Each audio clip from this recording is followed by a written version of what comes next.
but I'm really excited to jump in and share my screen and share with you actually what you came for this presentation to learn about, which is what is a photo legacy and why does that matter? And so I'm going to walk you through this, and then in a minute, I'm going to turn the screen also over to Peter, who's going to go into much more depth as well about the importance of creating a family legacy, also using your, especially with your digital photos. I'm going to focus a little bit on my on printed photos. So welcome again. I'm so glad that you've joined me for this time. So my goal today is to help you go from feeling overwhelmed by the sheer volume of photos that you have to empower you with the 5 steps that professional photo managers use to organize their clients' photo collections. But first, like I said, let me be the first to tell you, you're not alone in this problem, right? Oops, let me go back. I think I went one screen. There we go. There are over 1 billion photos, digital photos taken every year, and 1.7 trillion printed photos still languishing in shoeboxes, bins, drawers, and faded photo albums. So again, a lot of people think they're the only one with this problem, but I'm here to tell you that it is an international problem that everybody has. So again, I'm Kathy Nelson, the CEO and founder of the Photo Mangers.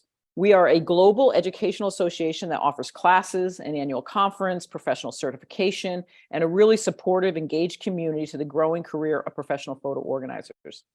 I'm also the author of 2 books, Photo Organizing Made Easy, Going from Overwhelmed to Overjoyed. And for those who might be thinking, wow, I didn't even know this was something you could do, a business roadmap for professional photo organizers. But more importantly, besides my bio, is I've been passionately sharing this message for the past decade because I always start with the why. And I'll talk about that in a second, but I'm also joined today by Peter Bennett, who will share his expertise as a professional photographer and a photo manager about how he's thinking about strategies to help his clients save their legacies. So why does this topic matter? I love this quote. There have been great societies did not have a wheel, but no societies that did not tell stories. I believe so firmly that our photos tell the stories of our lives, right? They're our connection to our family, to our friends, to the past, and they're a message to the future. But if your photos are completely disorganized, if you can't find the photos that you care about because they're lost in a sea of digital data or in a box somewhere, you can't tell those stories. So I'm going to share with you quickly a story of a photo legacy story, they call it, that's going to tell you a lot about my family and what we value, and it's told with just 2 photographs. So my husband, who's the youngest in that black and white photo, grew up in Daytona Beach, Florida. And every summer, his family would take a road trip in that old beat-up station wagon, pulling a pop-up trailer throughout the 1960s. Their goal was to get their kids to all lower 48 states. We marvel today at how they did that. Can you imagine? No air conditioning, no seatbelts, and 4 kids. But it's a cherished memory for their family. Both his sisters in that photograph continued that tradition when they married. And I always joke, Larry was the youngest. So when he married me, we wouldn't have stayed married if I didn't say, yes, I'm in on this tradition. But we did it differently, right? We only had 2 kids and we would fly to different states because we didn't have the time to take a whole summer off. We'd rent a car and we'd check off the states on a big map. And so that's the photo we took when we made it to all lower 48 states. So here, this photograph that was taken 25 or 30 years ago, today, our kids, my kids who now are young adults and their nieces and nephews who are the children of those in the black and white photo are doing the same thing with their kids. And so this quote by Mark Twain was told to Larry by his parents, and we taught it to our kids, and they're passing it on. Travel is fatal to prejudice, bigotry, and narrow-mindedness. So that's just a small example of why telling stories about a few photos is so important. But when your photo collection is a disorganized mess, it's really difficult to accomplish that. So in the time we have today that I'm going to be talking about, I'm just going to focus on a simple acronym that I created many years ago that's helped a lot of people. I started this acronym when I was starting to help tell people, when people started asking me if I would make them photo albums of their family. And I said, sure. But when I started, I realized I couldn't really create an album for somebody if their photos were all unorganized because I needed a beginning, middle, and end. So again, I'm going to be speaking on printed photos, and Peter will get much more into the digital part. So this is a strategy that you can use as you begin to sort through and begin thinking about all those printed photos you have. So let's jump in here for that.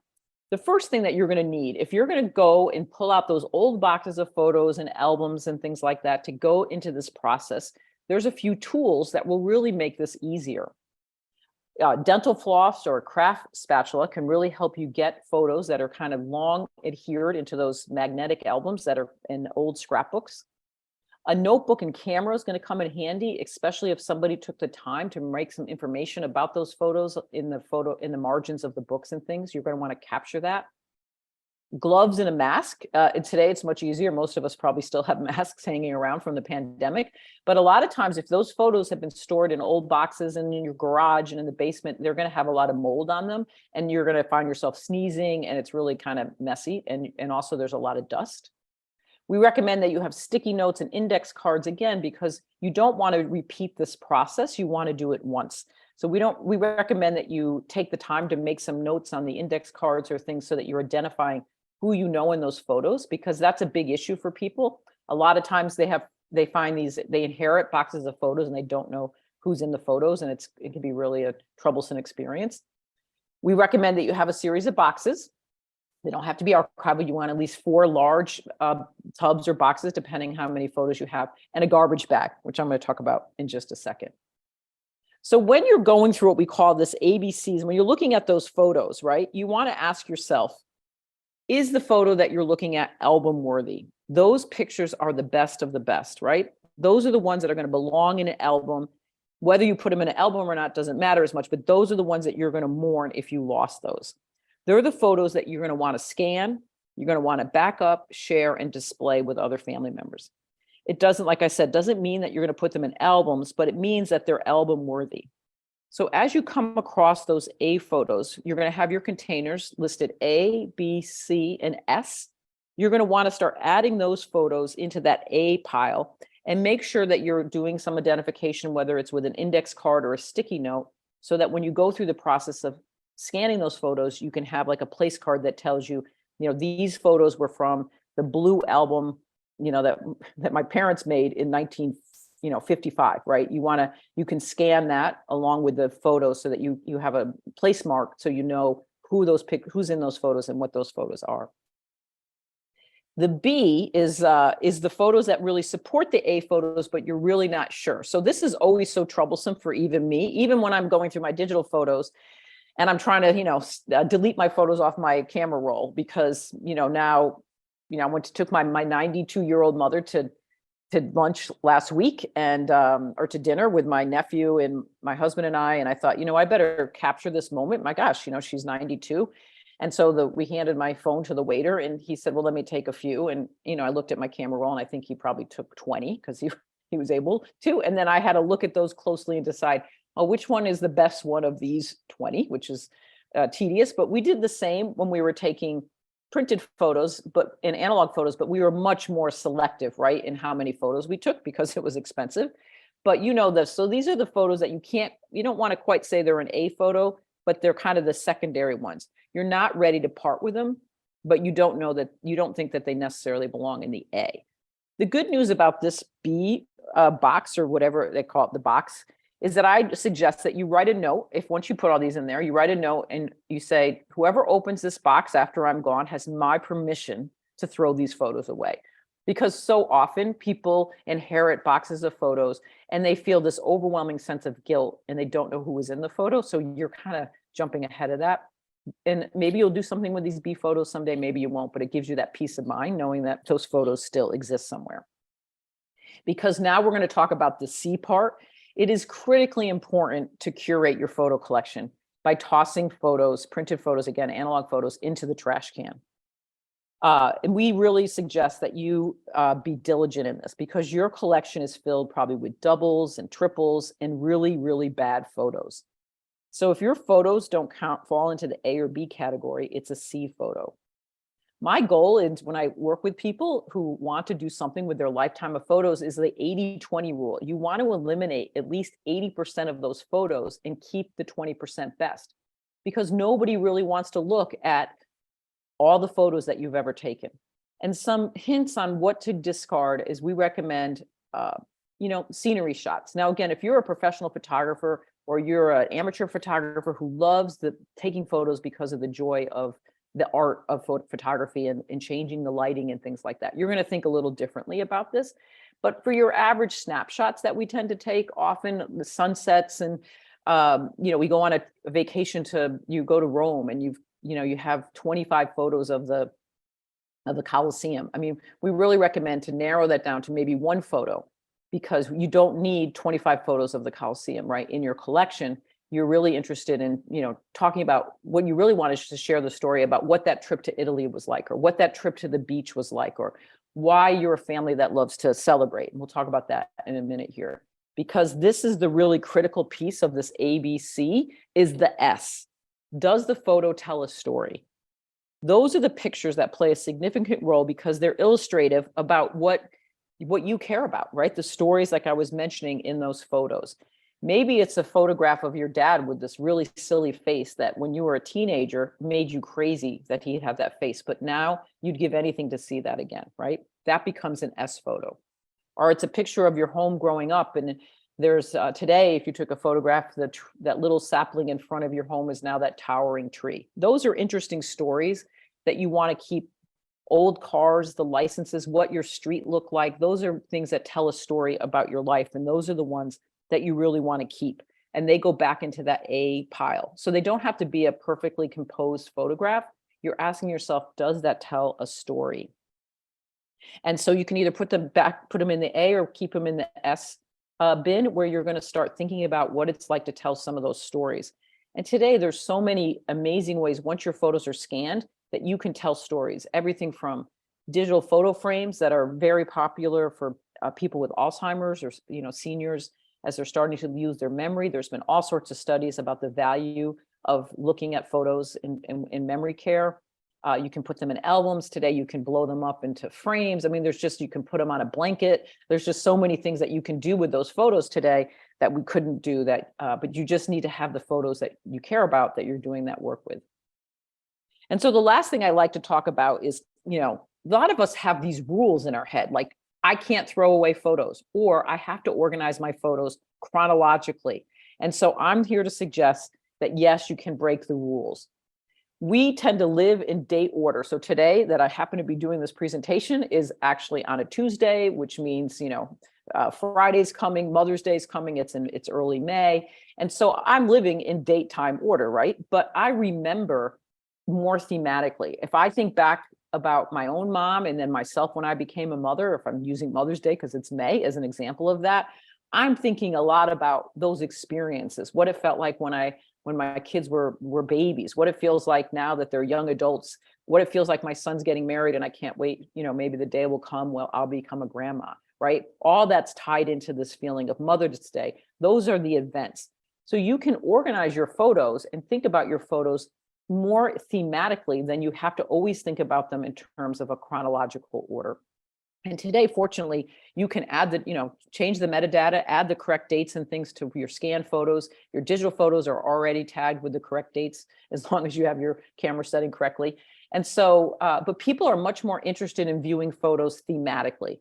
So some of the themes that I've helped people do, and you can think about doing in your own photo collection is, maybe we're a family that love to travel. Where are the places that you've been? Or I'm somebody who loves gardening, and maybe there's pictures of the gardens that you've created. We're a family that loves to compete, if you have, kids who've been in sports, or we're brothers and sisters who love each other, and it's a whole series of pictures of you and your siblings. I mean, you can be as creative as you want when you're thinking about your photo collection as events rather than in chronological order. And again, it's much more interesting visually and from a storytelling perspective to think of your photos that way. So that's my part of this presentation. There are some next steps if you enjoy this. Again, we are going to be coming to you every week during the month of May with deep focus on scanning photos, a deep focus on digital photo organizing, a focus on becoming a photo manager and learning from other professional photographers who do this. But we also have some resources. You're welcome to join our Photo Organizing Hub. It's a free Facebook group where people ask questions in real time and get answers. We have a YouTube channel. You can start your own business. And I have a weekly newsletter. So I'm going to, there's also, if you have questions while we're going through this presentation, go ahead and put them in the chat. We will have plenty of time to answer your questions at the end. but I'm going to stop sharing my screen right now and turn this over to Peter, who you're in for a real treat. He actually does this for a living and has a real passion about this topic, and I think will really round out what I've shared with you already. Thank you so much, Kathy. That was great. And I'm just going to share my screen here real fast, and we'll get started. As Kathy started the Photo Mangers years ago, we were under a different name at that time. And, she had an amazing vision of what was going to be needed before people realized they were going to need it. When I first started doing it, I called myself a photo organizer. And even my own wife was like, who's going to pay you to do that? And, I used to go to parties or dinners and tell people what I did, and they'd look at me like I was, crazy. And now I joke, it's like being a doctor and going to a party, and everyone was like, oh, can you take a look at this? I really need this so much. And it's amazing how this need for organizing and saving and preserving our photos and our photo legacy has become so paramount.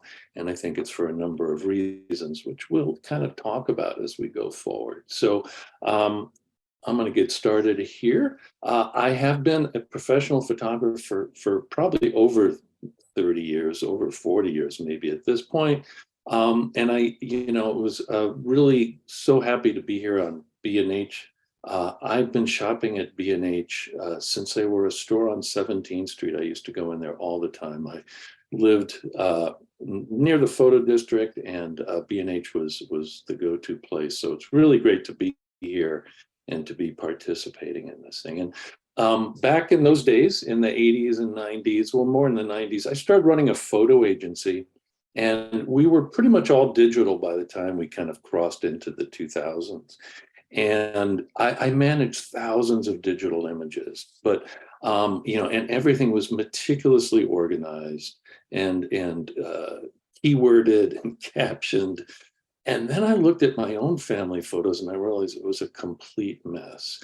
And so somewhere around 2014, 15, I realized, like, if I can't do this, others are going to have problems, as I saw the growing numbers of our photo collections. And I realized this was going to be something I could really help people with. So that's how I got started, and I called it Photo Flow Solutions. And if you're an old photographer, you kind of know the little joke there. Photo Flow Solutions was used in developing.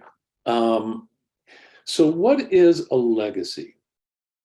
A legacy is what you leave behind. It's your family history, and it's the items that tell that story that are passed on so future family members and others can know and learn and appreciate it. And it really is the most important story that you can tell, that anyone can tell. And you're going to see photos that I've put in here, and they're my family photos. My grandfather, Boris Lanoff, had a photo studio on the Brighton Beach boardwalk. And that's my mom and her brother, Jerry. And they lived upstairs and they looked out over Brighton Beach. And he ran the studio from the entrance on the boardwalk. And so my legacy is very tied in with photography and family history, because it was a big part of what I grew up with. So we are the fulcrum between our past and our future, our ancestors and our descendants. So what is our responsibility? We're going to ask some questions to kind of get started here, and then have some answers and have some kind of paths forward. That's my grandmother on my father's side. And I'm just going to tell a little bit about each picture, because I think that's, as Kathy alluded to, this is about storytelling, right? And I like to think of pictures as a sentence, right? If you're telling a story, you don't want too many sentences, you don't want too few. You just want the right number to kind of tell the story as clearly and concisely and as interestingly as possible. So that's in Germany. She was at a university called Rostock, and she was the first female doctor to graduate there, and they did a book on her, and I was able to help with a lot of the pictures that I have. So what is our responsibility? Well, just like estate planning, preserving and passing on a life story and family history is a vital and important part of one's legacy. And it also requires the same care and consideration. And there are so many creative options to tell and preserve a family history, both digital and analog. But where do you start? That's my father in Germany as a kid, and then in the British Army when he joined. He has had to escape Germany, and he joined the British Army so he could do his service. So these are some of the questions. How do you want to tell your life story and your family history? How can you preserve it and pass it on for future generations? What items do you already have, and what do you still need to collect or create? Do you want to do it yourself or get help, or a little of both? Probably the last part. You can do a lot yourself, and it really kind of depends on how much time you have and how much tech savviness and how much you really want to. But there's help if you need it, and that's what our organization does. And that's my grandmother Fanny on a rooftop in Brooklyn. So you want to start a legacy collection. And a legacy collection is a curated selection of the photos, videos, documents, and other items that best tells your life story and your family history. The good news is it's easier than ever to take amazing photos and videos. And the result is we are creating enormous libraries of images and videos. The bad news is no one is going to want it. If you have a kid, I have a 17-year-old, if I even mentioned the fact that I was going to turn over 50, 60, 70,000 images, he would just literally leave home. No one is going to want it. So unless we identify and curate a much smaller collection of the important photos and videos that have meaning, tell our stories, and have emotional connections. And that's what a legacy collection is. And we're going to kind of talk about that now. So a legacy collection, it needs to be manageable and it needs to be curated. We have the digital images that are continuing to grow. And then Kathy talked about the printed photos that we have, which is basically finite, but still in analog form.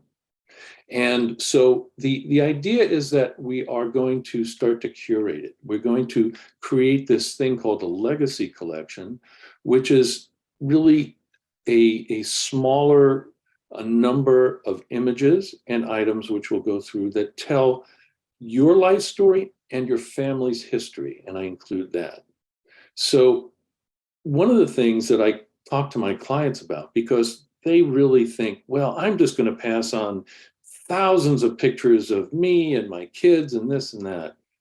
And I like to kind of get a little humility in there. It's, how many pictures of your great-great-grandparents do you have? How many would you want? Now, that's my mom with her grandfather, who she called Zadie, which is the Yiddish word for grandfather. I have 2 pictures of this guy. And at some point, if you have kids, you're going to be that great-great-grandparent. And unless you curate, unless you present your life story and the photos that tell it in a very small, curated way, you're probably going to disappear simply because there's just going to be too much and it'd be like, enough already. I don't want all that. My life story was told on my refrigerator, right? And my mother had a cork board, and she used to stick photos with little pins in it. And when I got those photos from her, I had to retouch all the pinholes. But, it was a small, very concise number of images that told that family history and my life story. And I formed emotional connections to those pictures. If there's too many, you start to lose that connection. And that's what I really want to stress is yes, we have thousands of pictures, but do we want to tell picture story with thousands or even hundreds, maybe dozens, right? And this is something that we all kind of need to think about because it's kind of an issue. Um, a digital black hole is something that historians are referring to about the telling of history. And traditionally, history has been told by photos, prints, and letters, and analog records and documents. If you've ever seen a Ken Burns film, you see how a story is told through all those items. And what we're doing now is everything is obviously in digital form. How will those things be preserved? How will our history and our personal stories be able to be preserved if they're digital? So if we don't begin to collect and identify the pictures and the stories that tell our family history, it really may be lost forever after we pass. We need to preserve the printed history we have and the digital one we are creating. So what we do is we start to collect, and Kathy talked about that in a really great manner with the ABCs. We start by collecting all the photos and videos you can, both digital and print, like Kathy said, that you find. And you start to get them from other family members because sometimes a lot of those prints, like in my family, my grandfather took a lot of family photos and different factions of the family got different. There was a lot of overlap, but there was a lot of very kind of unique. So you want to kind of start to get them from other family members. And we'll talk about ways that you can collaborate when we get to the end here. You want to digitize those old prints and home movies and records and letters and documents. It's wonderful to have them and to be able to pass them on and to keep them archivally, but you do want to digitize them. A, it will preserve them in a way that, sometimes analog items aren't able to be preserved. And B, it makes them shareable. And that's really critical because that's what we want to do, right? So we want to organize them or have someone else help organize them. You want to put them in a catalog. And, by that I mean any number of the image catalogs that we have, Apple Photos, Google Photos, they do wonderful jobs of organizing digital collections because they use basically the chronology of the information that the camera has embedded to sort them. But I want to kind of distinguish, that is a library. And if you think about a library is a place you go to get things from and to do things with. And that's what these individual catalogs that we have of the thousands of images that we're building. It's a library, and you're not going to want to pass down that library. A library is for each of us to be able to kind of start to pull the images and the videos that we're going to put into a legacy collection.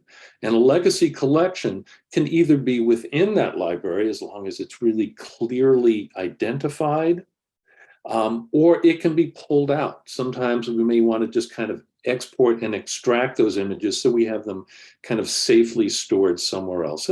There's no one or right way to do it, but the important thing is that we start to identify the stories and the images and videos and the documents and so forth that tell it. But we don't want to pass down that Apple Photos library. That's what I'm trying to stress. We don't want to kind of have a link to our Google library and say, here, son, this is all for you. So your legacy collection can be part of your library or a separate collection. The important thing is that you identify the images and have them accessible to use for the different purposes you have in mind. And it's manageable enough to be passed down. And we'll talk about that precisely in a minute. So you also want to start doing research. It's never been easier to do research. You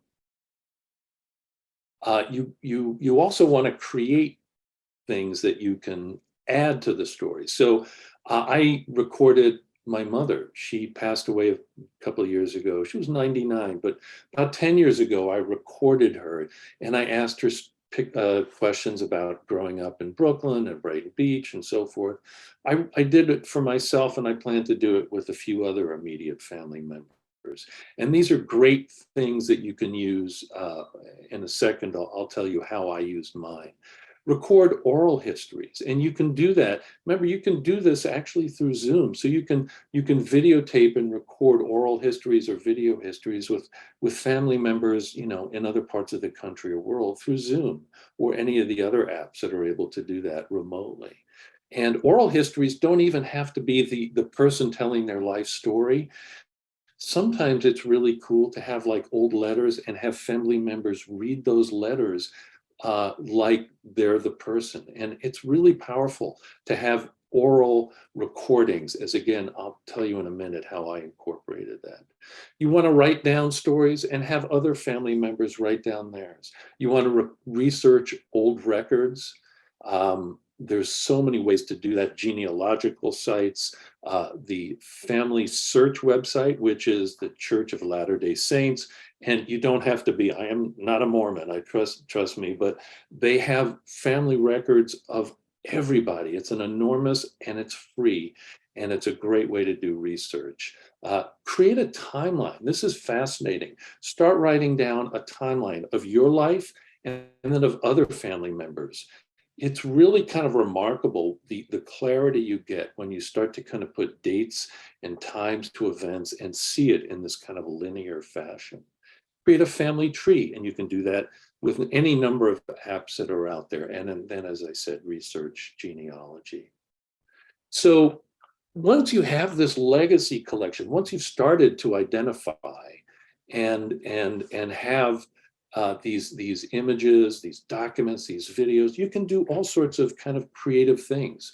My wife likes to put our pictures on a mug every year, and we drink out of them, and it's so cool to have them. That's a print wall that we are planning to put up in our home. And prints and putting them around your house or in frames on walls, digital picture frames are something that is wonderful, and you can put different collections of images that will then be portrayed in those digital picture frames. It really, the technology in the digital frame industry is really wonderful, and I urge you to kind of explore that. Now, create video biographies. I just did a workshop at the Photo Mangers conference, and I'm going to do it virtually in a couple of weeks. This is a wonderful way to kind of tell family stories. And I mentioned Ken Burns. So I create little 10 to 20 minute video biographies of people. And what I do is I incorporate some of the video I've taken. So I did it of my mother. And then I use some of the audio from that with stills overlapping. Think of it like a Ken Burns, documentary. And then I'll have the camera pan over documents and letters. And you can get so creative. And if you do like an individual video biography of a person, you can think of it as a chapter and then create multiple chapters with multiple people. And then now you have a family history in these little video biographies, which are really fun to watch, as opposed to just kind of long, 10, 20-minute sometimes videos of people. If it's edited and done creatively, you can really sit around and watch these things over and over again. They're moving, they're interesting, and they're really a lot of fun. So I urge you to kind of to play around with that. Preserving is really the critical question in terms of your digital collection and your analog collection, which has been digitized. So there are these digital platforms out there that are being created to keep your collections past your lifetime. In other words, one of them is called Forever, the other is called Permanent. It kind of tells you everything right there. And they have it set up so that it can be passed on to other family members who then kind of administrate the digital archive. And within that digital archive, you can create albums of family members. You can write history. You can have the documents. You can have the videos. It's really a great way to kind of aggregate all the stuff that you've put into a legacy collection and have it preserved for 100 years or more. I mean, this is something that's amazing that, who would have thought we even need this? But in order to preserve history, these kind of platforms, and I'm sure there will be more, will be able to kind of achieve something that was not really achievable before. They also allow for collaboration, and so other family members can contribute. This is two of them. These are just the kind of sites that I mentioned, Forever and Permanent. You can find out more about it. And these are just the web pages that I've created of the family members and archives, and then started to incorporate some of the history. And then here we're at the end here. I'm just going to wrap up. So appointing or volunteering to be a family historian, right? So, if you have a family, all the, I don't want to say a legacy, but when somebody passes, you have a legal executor who is been appointed to deal with all the items and the will and so on and so forth. I believe that there should be somebody in the family who is really in charge of that in terms of the family history. And they can work with the actual executor if there's items that do need to be kind of part of the family estate. And I've worked for a company that did family estates. I was the photographer, and we cataloged items. And I can tell you that a lot of times the family photos and these type of things, they kind of get forgotten because everyone's so focused on all the kind of the financial and the real estate. So having somebody who's in there, who's actually starting and kind of shepherding the family history in those kind of stressful times, it's really important. And I think that something or someone in the family who steps up to be volunteer, or sometimes we just kind of take on the role because no one else does it, but it's a critical role in every family. And maybe there's more than one of them in each family. That would be helpful. So their job is to work with the legal executor to preserve and protect historical items. They maintain that archival platform that I just showed you. They care for the actual legacy collection files. And in order to do that, they do need to stay current with technology because, trust me, in 10, 20, 50 years, whatever, we're not going to be handing each other thumb drives or external hard drives. Who knows? If you've ever kind of, if you go back to floppy disks or zip drives or SyQuest drives, you know that technology changes. So you have to have somebody who's staying current with it, so that those digital files are able to be kind of preserved in whatever form. And then they designate a successor, and that's really kind of important, so that this kind of lives on. So these are the, and that's my mom, sitting next to the photo studio on Brighton Beach.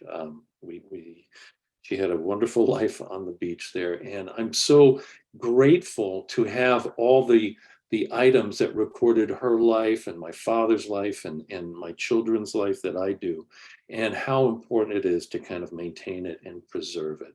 And the important thing is just to get started, right? Just get started. This is a process. It's not an event.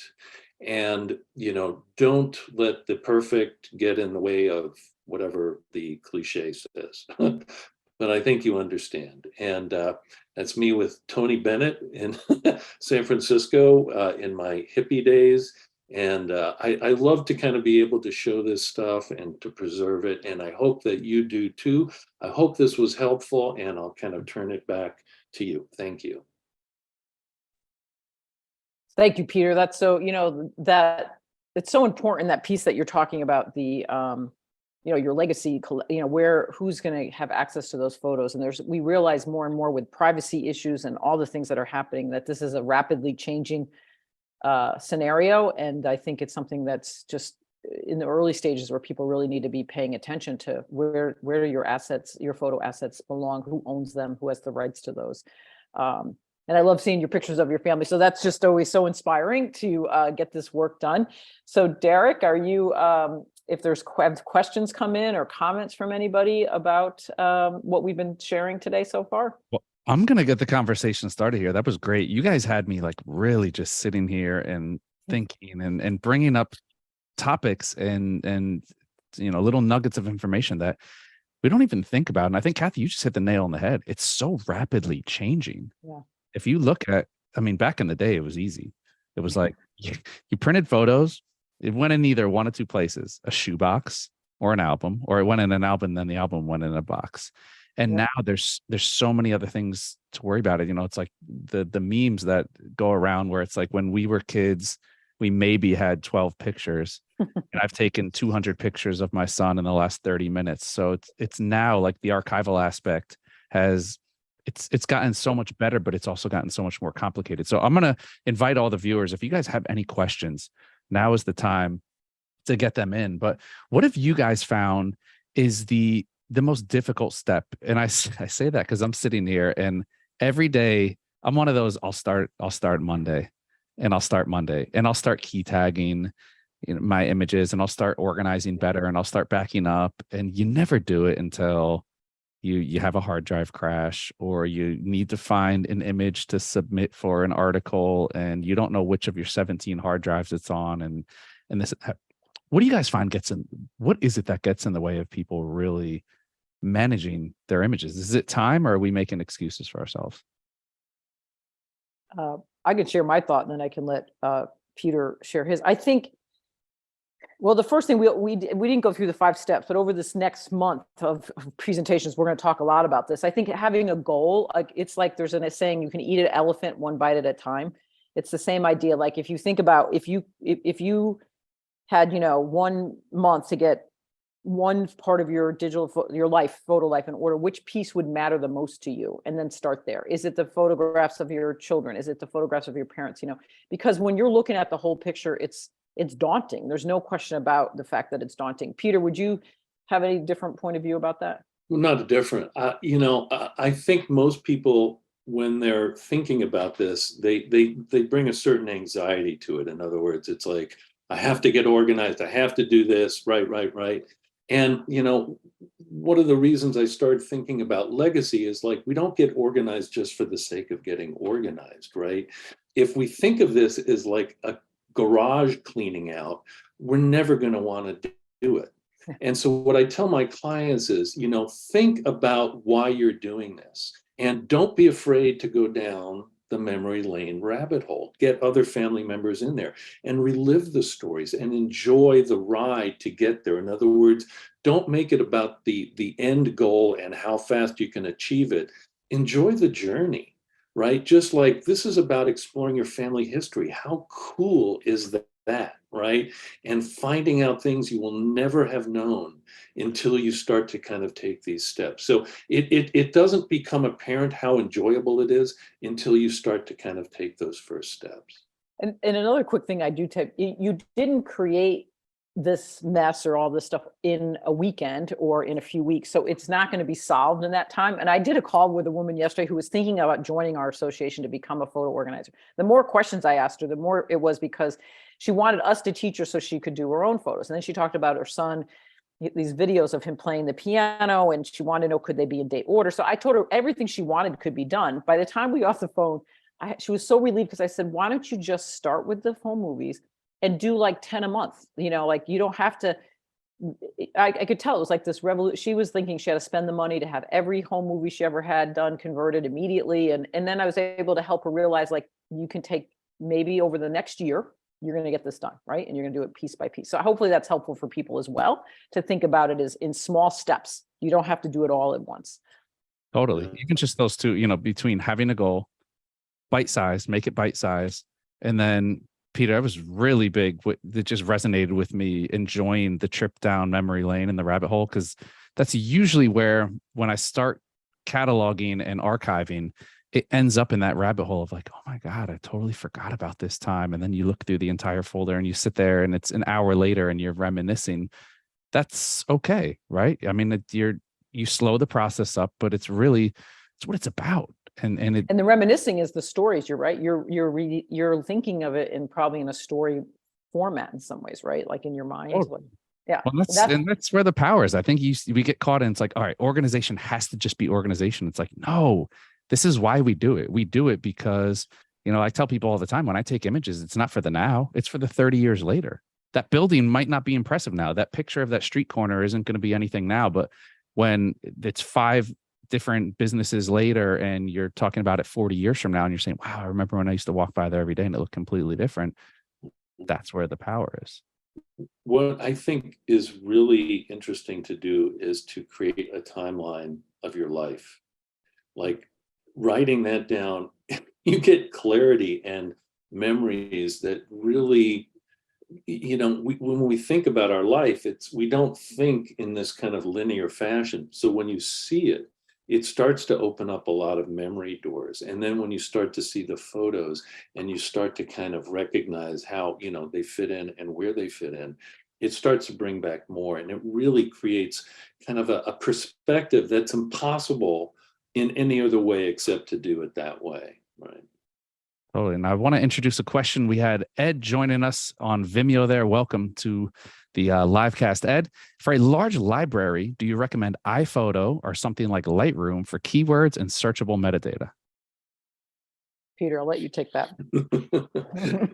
This is an interesting question. And Lightroom, I'm a Lightroom expert, whatever. I've been using it forever. It is not for everyone. The trouble with Lightroom is you could get caught up in learning Lightroom and then never even get to what you were going to be using it for with all the family stuff. So unless you're kind of comfortable, it's called Apple Photos now, and it's Apple Photos and Google Photos, and they have incorporated a lot of AI features, which can do a lot of the heavy lifting. I used to kind of poo-poo it, but now, it's interesting because it's an AI, and yet they imbue it with sentimentality and emotion when you kind of review the memories, the music, and so on and so forth. So it does a fairly decent job of some curation. It will also read a lot of the metadata that's embedded, like capture date, GPS, if that's in there. And with facial recognition, again, these are all the heavy liftings that it can be done to kind of start to cull it down. Then you step in as the human and the person who experienced it to kind of further curate it and mine it for the the nuggets and so forth. So everyone's got maybe an app that they like. There's no wrong one to use, but take advantage of all the features and the tools that are coming in. Don't poo-poo AI as I did for many years. It can really do a remarkable job, as we just found out at our conference. Keywording is something a lot of people kind of like, you can do it in any of those apps because you're going to do a minimal amount for the most part. I'm a professional. I put 50 keywords in my stock photos. You need 2 or 3. And then AI, facial recognition, can also add in keywords as part of its process. So that, again, can do some of that heavy lifting. Sorry if that was long-winded, but I hope it answered the question. No, that's great information, because there's a lot of people out there like myself who I'm still an AI skeptic. And I know that there's so many aspects. And I think it's great you point that out, Peter, that it's not an all or nothing, black and white kind of thing with AI. There's a big gray area with AI, and there's a lot that's useful, as much as people are out to villainize it with what it can do or what it might do in 20 years. We're not talking about robots taking over the world right now. We're talking about uses of AI that are already embedded into our everyday lives that we are using, that different softwares and hardwares are using to make our lives easier so that we can focus on the stuff we want to focus on and kind of cut through the fat. Yeah, think of it as like an assistant. Oh, I'm sorry, Kathy, go ahead. I was one thing that we always say, like, where AI couldn't tell you this. I had those 2 photos, right? AI would never tell you the story I told of those 2 photos, but it will tell us where those photos were taken, who's in the photos and things. So I don't think, that's that question about, will the human element be lost to AI? And I think the story piece isn't going to get lost to AI, but like Peter said, and I think as professionals, our members, including, we're on top of what's changing technology because we're working for the client. And so we are exposed probably ahead of a lot of the average person to what's coming. And I think we've all kind of changed our tune a bit. Even I was and against Apple. I'm actually keeping my photo collection and my Apple. I couldn't believe I was converted to that, but because at first I was like, no, but yeah. So, but they make it easy, and I can find the photos I care about when I want to find them. So there you go. Awesome. Well, I want to thank you both. This is just a rousing conversation. This opens up so many other pockets of things we want to talk about, but we're not going to jump the gun here. We know we have a long series to get through, and we're not done with Kathy yet, and she's not done with us yet. So we're going to have plenty more to come over the next month. So I hope you guys do all tune in. This is relevant to what we all do. Organization is the bane of most of our existences as creatives. And we're here to help everybody get settled, get organized, and take your workflow to another level. So huge thank you to Kathy and Peter for joining us today. We will again have the photo managers here all month to help us all get our lives situated. But that's all we have for now. Another rendition of the B&H virtual event space is in the books. Thank you so much, Dirk. Great time, everybody. Bye-bye. Thank you.